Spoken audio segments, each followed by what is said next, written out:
Starting with the triangle, we'll want to first build the starting footprint. The front door goes on this square. After we're walled in, we can put the door on.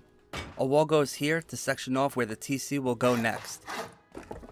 When we place this, it's important to make sure you can still place a window frame here for later on. We can put a frame here so that this door makes an airlock so we can come in and out safely. We can now fill in all of the ceiling tiles on this side of the door. A stone wall is about 4 rockets to raid. This is equal to about 4 sheet metal doors, so it's best to add 2 more to this front path. This way up, you can seal with wood if you have to, but when you have the option to build the following setup, you should. Eventually, you want to get a hatch into here, and since we want access to the second floor from 2 directions, we'll add 2 doors. This can double as temporary roof access in early wipe. So this is our starter base, very simple and very efficient. Now instead of showing you how to place all of the stuff in the beginning that you're going to have to move anyway, I'll show you what this section of the base looks like in its final form. Our level 3 room looks like this. The level 1 can go here early wipe. Using walls like this for storage is always efficient in a small base. Our main loot room looks like this when it's finished, and it's easiest built when the wall frame is sheet metal. The walls and stuff are also upgraded to their final state. Now remember, this is just to show you what to aim for. Your base should never look like this from the outside. So the next thing we have to do is basically add honeycomb. The first floor is pretty straightforward. We'll add a basic door path to the front and triangle honeycomb all around the back. Starting from the front door, we'll put a wall and 2 frames on this square. The front door is next with a frame and wall on the end. We can grab a door and 3 shop fronts. The door is here and the shop fronts in all of the frames. Now we have a great amount of overall vision, and we can add raid cost to the door path. We'll add the doors in a little bit. For now, we just want to seal this up. And on the end here, we'll add a wall. This is a very simple but very effective front entrance. Starting on the left side, we can add in the rest of the stone honeycomb around the back side of the base.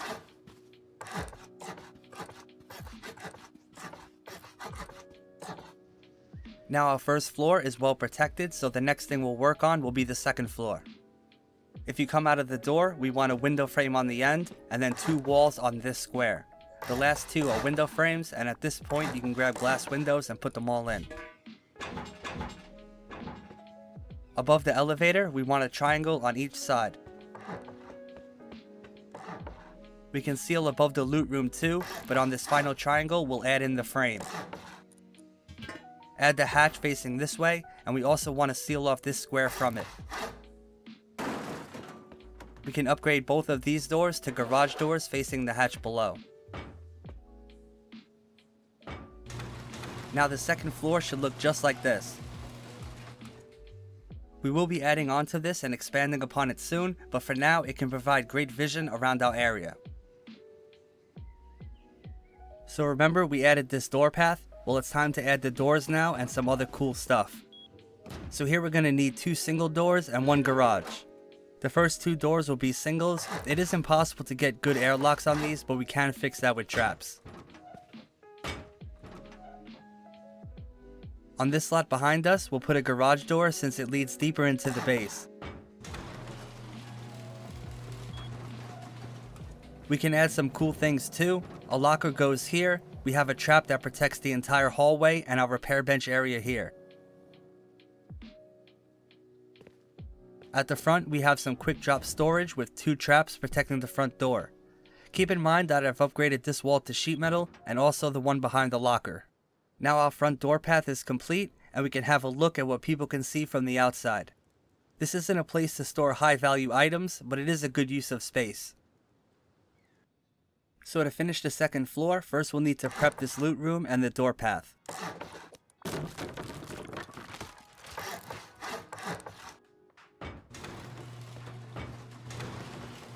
We'll come back to this. We actually need to go up to the roof before anything. Up here, first upgrade all of these floors to sheet metal.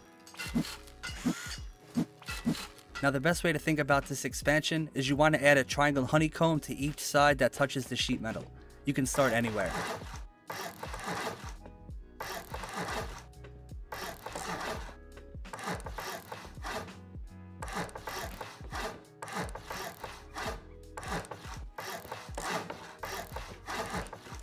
Once you're finished, the base should have this shape. Once it's good, we can add the door to the top of the elevator. It should face the square and it's going to look a little weird. We're going to use 2 window frames on the back side instead of walls. This will make more sense when you see the defense floor. You could indeed use the walls instead. I just like the idea of the vision while going up. Now let's come back down to the second floor. The honeycomb we just added basically turned behind each of the windows into its own little compartment. With all of this new space, there is some cool stuff that we can add now. And voila, you can see there is now stuff behind each window. There are a whole bunch of different combos of things that can fit into each of these, so play around with it. I even have the level 2 in one. We of course have a proper loot room up here with some extra stuff scattered across the floor. By the way, there should always be a sleeping bag on each floor of your base. With the base now using glass windows as proper honeycomb, it may be wise to add the external TC setup that comes with this base. For the video, I'll first build the defense floor and then we'll go into the external setup. With our back to the top door, walk out to this triangle and build 1 on each side of it. From the door again, walk this way and do the same thing here. Right to the right here is where our only square will go. After that, we can walk around and place 1 on the edge of each of the triangle honeycombs. That is the best way I could find to demonstrate that. Overall, it's pretty simple. Now we can upgrade it all to stone in super fast time. We'll use the door as a guide once again. We want to start adding window frames all around the outer edge. You want to avoid placing these in any of the gaps on the floor.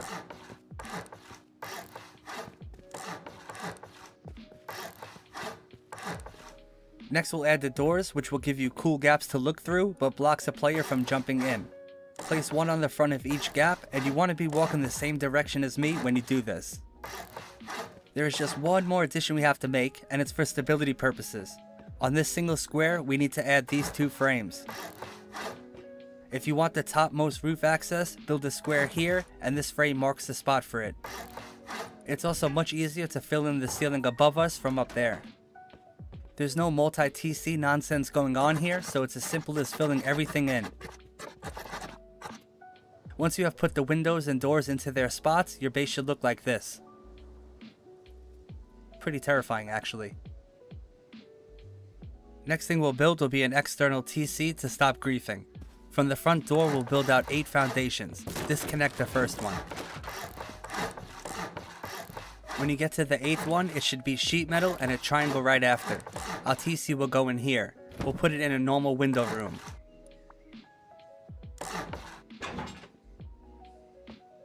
We'll build out 2 stone triangles on each side. Since we can use this as a flank base, we'll give it some vision and space for utility. We'll even give it 2 exits. We want to make the inner square sheet metal. Shop fronts can go into the frames, and then a door on each side.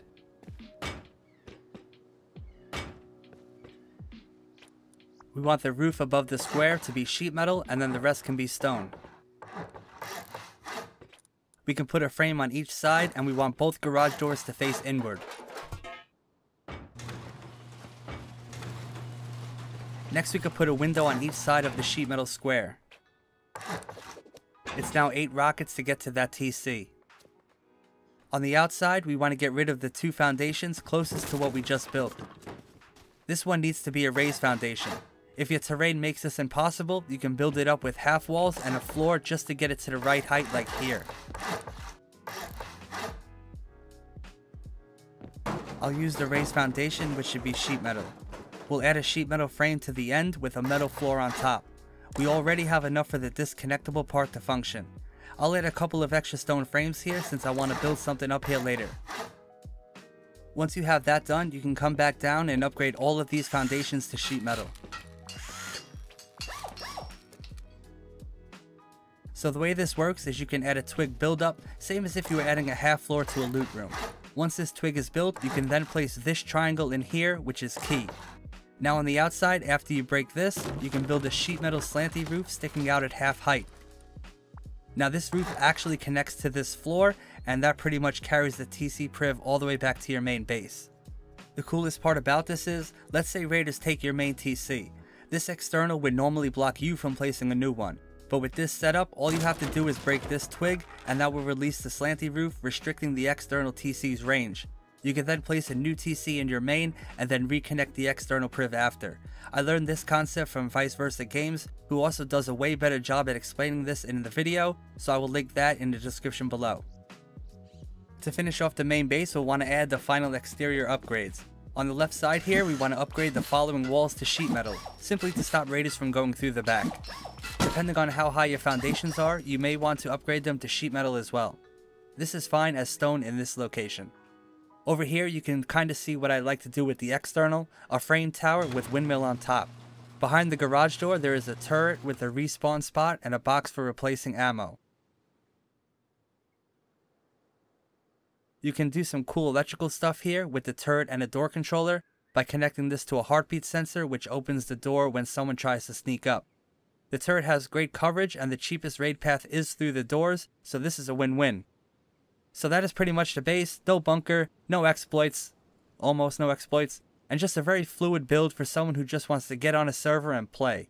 If you have anything to add, let me know in my Discord, link is below, or in the comments. See ya!